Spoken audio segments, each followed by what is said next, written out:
There we are. Yes, I can see you. Excellent. So please help me out on your last name because I keep struggling. In Swedish, we would say Jenelius, but you can say Jenelius. It's perfectly fine. Jenelius. I'm gonna practice both during your talk. You can mute yourself and sit in the background. Right, exactly. Anyway, great to have you on board, and I'm for having me. And feel free to kick off. Thank you. Then I will go to start my presentation and share my screen. Here we are. Can you see it? I hope you can see it. Okay, thank you so much for having me. My name, as mentioned, is Anna Jenelius, or Anna Jenelius, and I'm here to talk to you about When Gameplay Met Narrative, which is a love story on a budget. But first off, who am I? So I'm based in Stockholm, Sweden, and I am the founder and creative director of a company called Valiant Game Studio. I have made games in different ways since 2011. My first jobs were like an internship and some freelancing and so on. And my first real-time job was as a QA tester at Paradox in Stockholm. And then I moved on to be a QA manager and so on before I decided to go indie in 2015. And during those couple of years, I also freelanced a bit. I was a game design teacher part-time and so on. But in 2017, it was time to be a full-time indie for real. So I founded Valiant Game Studio. I found my co-founder Laura and so on. I have a great passion for the romance between gameplay and story. It's one of my things that I really like to focus on when making games. And sometimes it looks like this, like I do in the picture. I'm just gonna drop that without any context because it's funnier that way.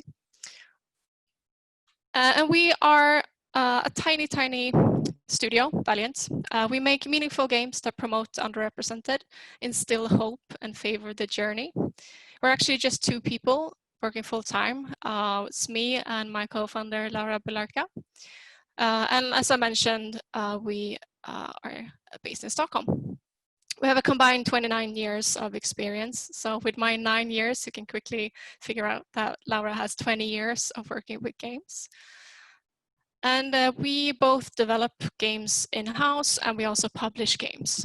So the first game that we made internally is called Pendula Swing. We have released that over about 1.5 years, and the full game was released in March of this year. We also publish a board game about Romanian marriage negotiations called Sestria. We had a very successful Kickstarter for that, and we're just about to actually deliver all the products to our players. We are publishing a game called Midwinter, which I made when I was a solo indie. We are now taking over and publishing that. And right now we are working on a game called Kaleidocraft, which we are launching in early access, hopefully next week if everything goes according to plan. All right. So this talk is mostly going to be a case study, basically, about Pendula Swing, the first game that we made with Valiant. And in case you don't know, Pendula Swing is a point-and-click adventure set in a fantasy version of the American Roaring '20s. In it, you get to explore a memorable 1920s fantasy world where you interact with, befriend, and romance hundreds of characters with unique quests, and you do this as an already rich and famous heroine. And when we started working on Pendula Swing, I wanted to do something that I always do when I start a new project, because I write on the side and so on as well. And something that's very important to me personally is to find what the guiding idea is. I have a whole talk on this specific topic, so I'm not going to be able to go into super detail, but just to explain what I mean by that. I don't think that all games need to be driven by story. They don't have to be narrative-driven games. But even very mechanically driven games do say something, whether you like it or not. Even if you take precautions not to really have a story or have any subject matter that you're dealing with, you're still saying something. So my suggestion is to really take control of the message that you're sending to make sure that you're actually saying what you think you're saying and not sending any mixed messages or anything. And especially if you are making a narrative-driven game, really take care of the message that you're sending. Make sure that you can package it in a way that really makes sense to the players, so they are walking away with the experience that you want them to walk away with. So for us, that meant that we really considered, what is the purpose of this story? What emotions and insights do we want the player to walk away with? What would the world look like if everyone played this game? Would it be a better world? Would it be a worse world? Or would it just be indifferent, like would nothing happen? And for us at Valiant, it's important to, at least in some way, try to make the world a little bit better, because as game developers, we are taking up a lot of the players' time. So why not make sure that they don't just have a fun experience, but also can learn something while they're playing. Once you have found something that you want to say to the player, then the next step is, how can you deliver that guiding idea to the player and like really focus on bringing that idea to them. In our case, in Pendula Swing, the core message, the guiding idea that we wanted to focus on was that we're not so different after all, and prejudice against other people is very destructive and it ruins lives. Of course, not all games have to have this formal message, but to us, it was very important to focus on a topic that's very close to our hearts and sort of focus the rest of the whole experience around this core idea. So we sat down and thought, okay, so if this is the core idea that we're gonna bring to the player, what do we need in order to make this experience? But it was quite obvious that we needed a diverse cast. It's kind of hard to talk about prejudice if all of your characters look the same. We wanted to use easily recognizable tropes that we could explore and also subvert.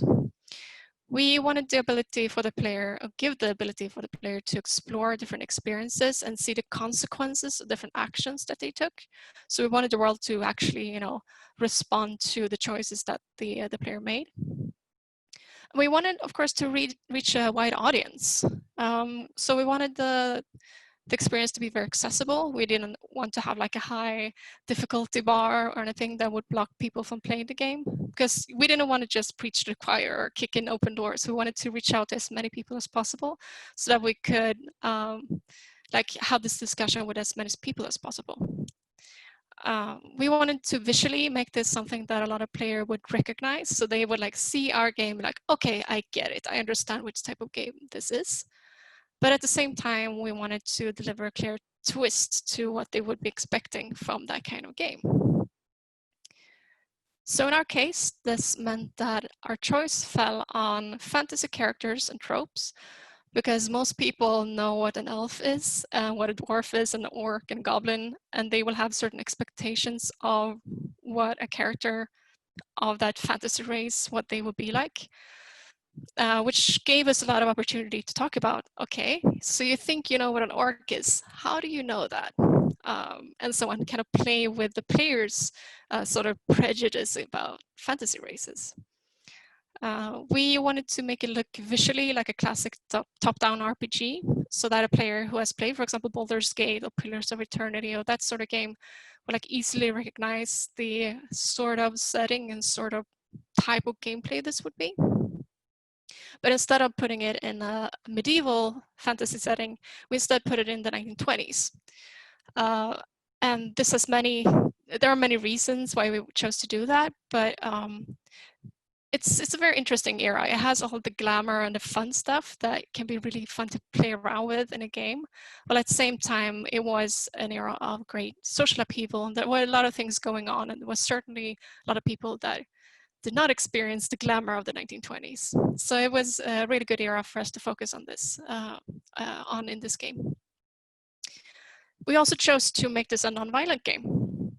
And I want to focus on that in particular because this is, of course, tightly connected to the gameplay of the game.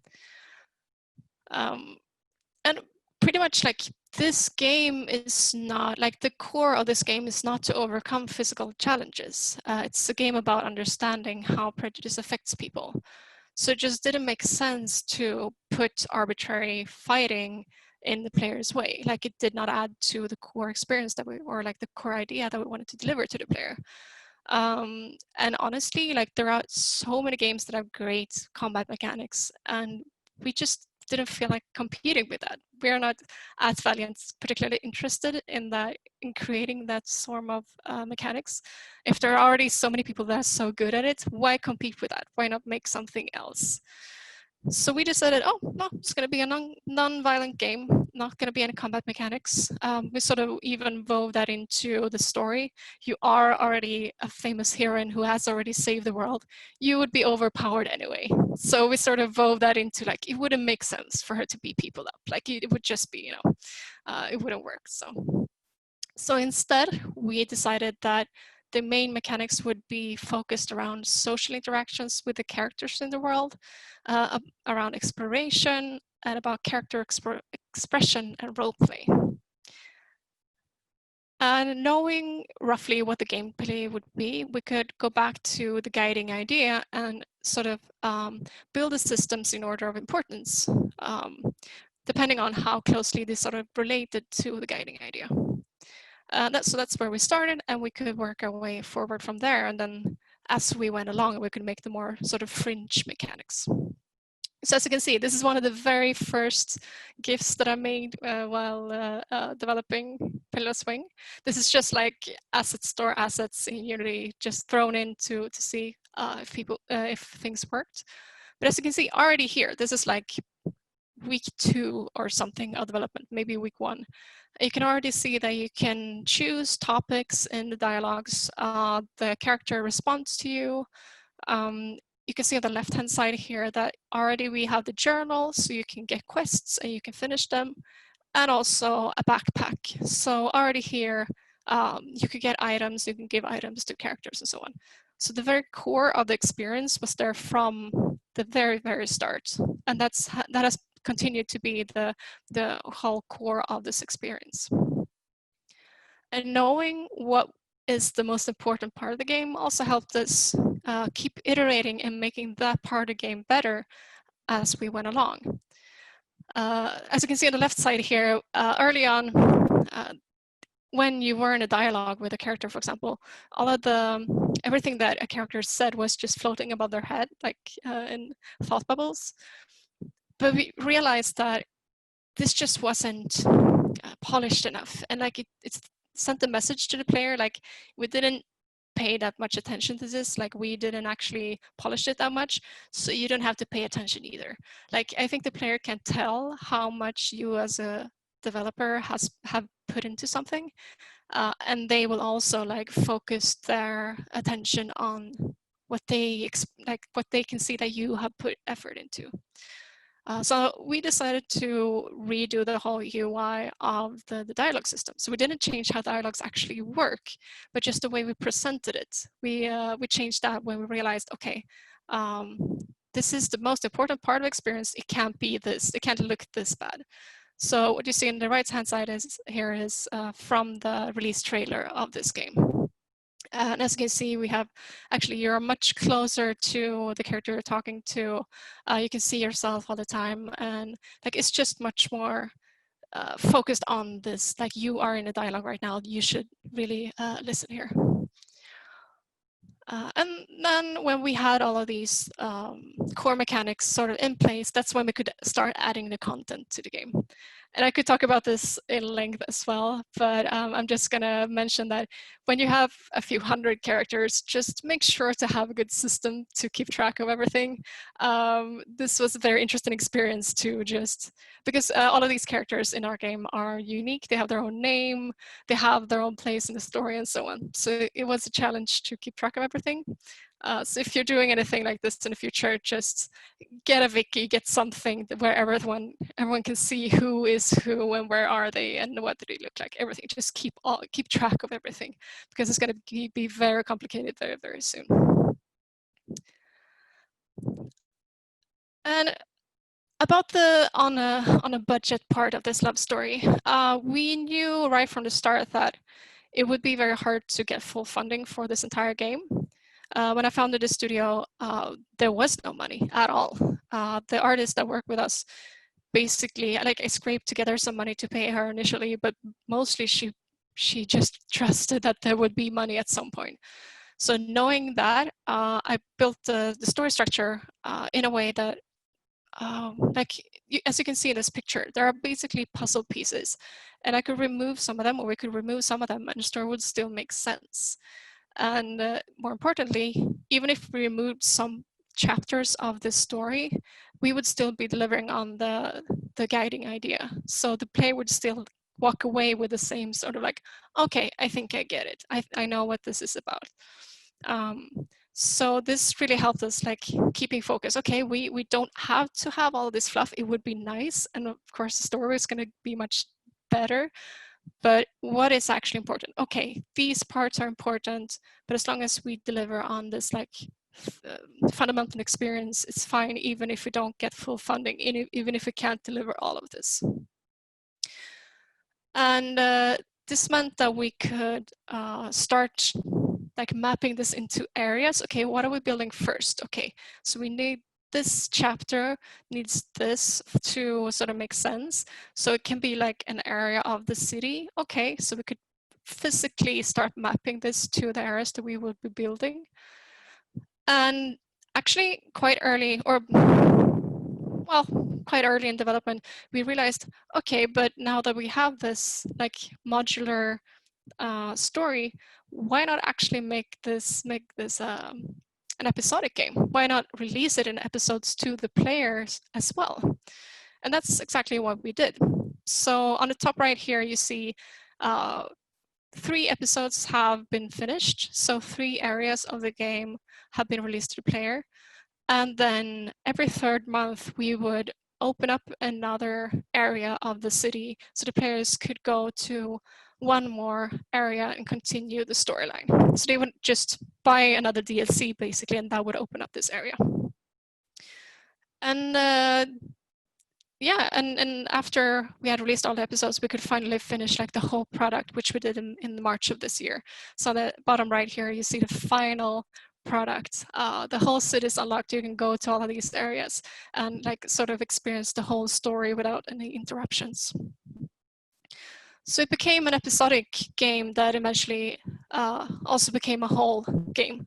We did have to find some additional funding to be able to complete the whole game, but still internally we still had the opportunity to see this as sort of an early access game, because we could learn so much from the players while we were developing it, seeing what they did, what they didn't like, and so on.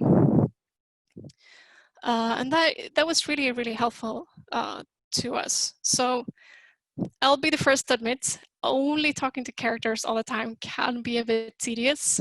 So we did understand after a while that we had to find other mechanics as well. And we wanted to sort of switch it up a little bit. And our community might be small, but it's really amazing. And the more we could understand them, understand our players, the better we could design new features and see sort of the direction we should go in the future. So when we learn about them, we realized that, okay, we should probably focus more on character customization, for example. We put more time into the dating options because that's something our players seem to be really enjoying. And also we just open up so like you can have a bunch of animal companions following you around, because for some reason people seem to really like having their critters following you around. Who would have guessed? People like cute animals. So yeah, and also watching people play this game meant that we could adjust the content and like where to put effort as well. One thing, for example, that we realized was that the first island that you visit in the game, so like almost like the tutorial island, was way too small. You were not invited enough into the story before like being thrown into the larger part of the game, the city that you go to. So based on like watching people play, which we were able to do because we were releasing episodically, based on that, we went back and actually made the size of the initial island almost double what it was in the beginning. Another thing that we did was we added content in collaboration with our players. So, for example, we made a post, we posted on social media saying, hi, do you feel like you are underrepresented in games? Could you please tell us about your experience? And maybe we can add a character based on you in our game. So we did. So this blue-haired elf here is based on one of our players. And as you can see, she even made some fan art of herself, which is very cute.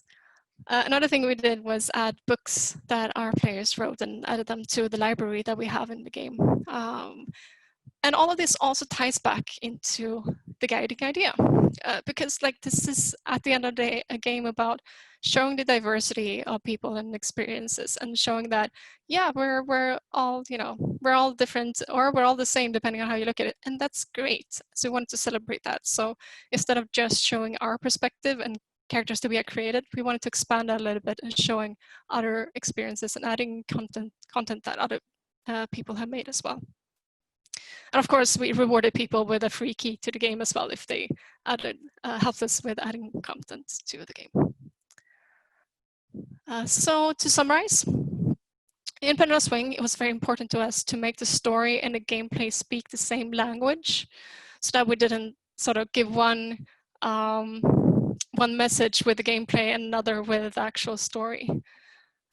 We had a clear guiding idea that we wanted to get across, and that pretty much guided all of our creative decisions through the whole process. And also the feedback from our players really helped us guide the development of the game as we went along as well. And that is the end of my presentation. Thank you so much. Right, great. Thank you so much. And yeah, we do have a few questions that came in during the talk. First question from Lorraine, who asked, would you say that games with a strong story/narrative have more potential for derivative works? For derivative works? Yeah, for like sequels. Right. I mean, yes and no. I think all games can have, well, sequels, because like you can always expand on mechanics as well. But definitely, like in our case, what took the most time for us was to create the assets, right? To actually write the dialogues, to build all of these areas. But for example, making a second game in the same city would be much easier than making this first game, because like now we have all of the assets. Like we could literally make, I don't know, a small standalone game taking place in the same world, and it would be so much easier than of course we still have to write the dialogues, but it's just making all the assets, that's the hard parts basically. So I mean, so yes and no, and of course, like what people have fallen in love with in this game is the world, right? So saying that, yeah, you can go back to this world that you liked and meet these characters again, that might be very appealing. But on the other hand, like a more mechanics-driven game might be like, yeah, we already have the mechanics literally. We just need to, I don't know, switch the setting, or we need to just add a little bit more mechanics or something. So I'd say both yes and no. I think there are merits to all kinds of games, and I think you can definitely make sequels based on anything. That doesn't I don't think that answers the question. It's just I think it does give a perspective, as you say, where it comes from like asset creation, that it's not necessarily a given that it's easy with a story-driven game. All right, another question that came in is, as the players are so diverse depending on the countries and cultures they come from, how would you advise we work on character customization without falling into generalization? Oh, that's a really good question. I mean, first of all, you should probably be very like open to like localization is more than just localizing text, right? So actually like listening to people from different cultures and probably taking in consultants that can really help you with this and like make you realize, okay, I don't know, this color doesn't mean the same in Europe as it does in Japan, for example. For us, like we knew that this game would be hard to localize anyway, because there's just so much text and we don't have the budget to localize the text. So we haven't put that much effort into that process, I will be honest. But still, like, we are making such a loaded social, like, political games. Like, we know that there will be controversy. Like, for example, we have a lot of LGBTQ representation in the game, and we know that in some cultures that will already, we are already being very, like, going into areas that might be controversial. So, like, we're kind of prepared to take the discussion. Like, if you don't feel like, I don't know, if you feel like this could have been better, we are very ready to take that discussion. And we try to do as much as possible before we release the game, and we are ready to continue the process of learning and listening and so on. I don't know if that answers the question, but I think just being open and trying to, like, listening to people from different cultures and taking in consultants and so on is the best way to be wary of this. And as you say, you're very much in touch with your game community, so you know, I we try. All right, we have another question from, I mean, I'm butchering names all morning, but I will try. A question from Gorton Code. They say, congratulations on your release. Thank you. What would you say were benefits and drawbacks for going with an episodic format? Benefits to me was definitely being able to interact with the players. Like, honestly, I mean, this process has been more than 2.5 years from start to finish, and, like, doing that, just not knowing at all what would happen, like being in a basement and just, like, then releasing and hoping it will go well, that would drive me absolutely crazy. So having at least a small community, like, cheering us on and, like, being, like, really fans, that has really helped. And knowing that at least some people like what we're doing, that has been very, very helpful. And seeing, like, how they interact with it, what do they like, what should we focus on more, and so on. Drawbacks, I mean, it is very stressful to be live from such an early stage. The game was definitely, I mean, it was very buggy, and, like, it was definitely not as polished as we would have liked it to be when we started releasing. So, like, having this schedule, like, every 3 months we will release another episode, and, like, having to really plan and, like, being ready to release every 3rd month. So that stress was definitely a drawback. I think it was worth it, but I don't think this is necessarily the way we're going to do it every time. Because, like, it fits some games, but I don't think it fits all of them. Right. We do have some quiet time for more questions, and there's great questions coming in, so thumbs up for the crowd. Another anonymous question. Romance sims can often feel a little unnatural, fall into a kind of emotional uncanny valley. How do you make the emotional interactions feel organic? That is a great question as well. It's been both beneficial and a drawback for us to basically write everything by hand. So all of the dialogues are, like, literally, I have been sitting there, like, I wonder what the player would say here. Okay, maybe this. Like, everything, it's like there's no mechanic to it. It's not like you give this person a flower and then a stat goes up somewhere. So because it's not mechanical, we could have a more, I think, a realistic way of depicting this. Sometimes you just mess up, and sometimes you just say something that this character didn't like, and sorry, like, there are other romance options. Like, sometimes you just don't match with someone. So of course, like, all of the romances is just, like, my take on this. This is how I think romance looks, but I think putting a lot of time into it and trying to be as, like, think in as many ways as possible, like, what would a player feel about this, and, like, just trying to explore all the avenues as much as possible. Like, that's, and also be playful with it, like, okay, but this character really likes this and this character really likes this, so that you can really feel like, okay, you're actually dating this character now. It's not just another one of these pretty much the same romance options. And of course, not everyone can do this. It depends on the type of game you're making. It definitely takes a lot of time doing everything literally by hand like this. But yeah, I think it's just, like, players will be able to tell how much time you've really put into your romance options, and do take the time if you really want the players to focus on it, I think is my takeaway. All right, great. There's more amazing questions coming in, but I'm afraid it is time to wrap up so we can stay on schedule and move on to the next talk, which is a panel. Anna, I'd like to thank you so much for your wonderful talk. Thank you for sharing your insights. And people who want to follow up, well, your contact details are still on screen, so you know how to reach you. So. Yeah, and just ping me on Twitter or send me an email. I'll drop into Discord as well if there are any questions there. Great. Cool. All right. Thanks so much. Thank you. Bye.